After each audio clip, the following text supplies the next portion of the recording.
Welcome to my Fridays where I quickly work through a question without much detail.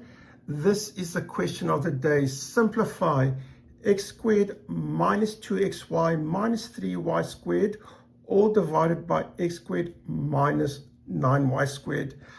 I realize I can factor the tops and the bottoms, and if we multiply it, x times x is x squared, minus 3y times y is minus 3y squared, plus xy minus 3xy gives me this minus 2xy.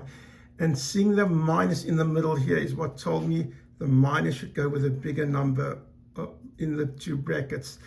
And here is a perfect square, a squared minus b squared, which is a plus b times a minus b, a squared minus 3y all squared.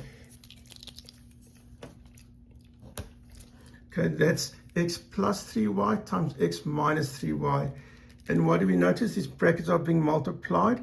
We can divide top and bottom by the same amount, and we're left with x plus y divided by x plus 3y. Thank you all for watching.